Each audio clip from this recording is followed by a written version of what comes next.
আমরা এখানে পৌঁছে গেছি, এসে দেখছি জল সেবা দেওয়া হচ্ছে। কলকাতায় এখন এতটাই গরম, জল ছাড়া কিন্তু এক পা আমরা চলতে পারছি না।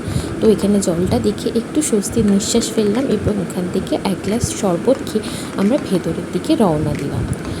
এখানে ভেতরে যেতে যেতে তোমাদের সাথে আমার জীবনে এই জায়গাটার কী মাহাত্ম্য তোমাদের সাথে ছোট্ট করে একটু শেয়ার করে নিই।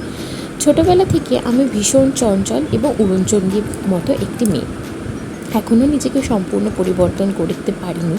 আমি মনে করতাম আমি যেটা করছি সেটাই একমাত্র ঠিক। হ্যাঁ, এটা একদম ঠিক নয়, একদমই ভুল, সেটা আমি এখনও করে থাকি। কিন্তু বর্তমান দিনে দাঁড়িয়ে আমার আশেপাশে মানুষরা আমাকে বুঝিয়ে দেয় যে আমি সম্পূর্ণরূপে ঠিক নই।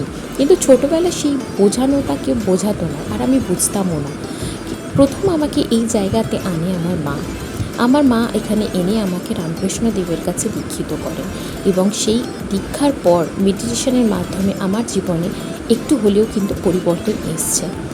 এখানে আমরা কল্পতরু যে গাছ যেটি আছে সেখান থেকে প্রণাম করে আমরা আগে এগিয়ে যাচ্ছি। এখানে কত রকমের ফুল এবং এত গ্রিনারি চারিদিকে দেখে না মনটা একদম শীতল স্নিগ্ধ হয়ে যায়। তো আমি এখানে আসার চেষ্টা করি, কিন্তু সবসময় হয়ে ওঠে না, কিন্তু তাও আমি আসার চেষ্টা করি। এবার আমরা যাচ্ছি রামকৃষ্ণ দেবের কাছে, ওনার কাছে দর্শন করতে। এখানে মা, দিদি, বাবা, দিদির মেয়ে, আমার মেয়ে সবাই এসেছিলো।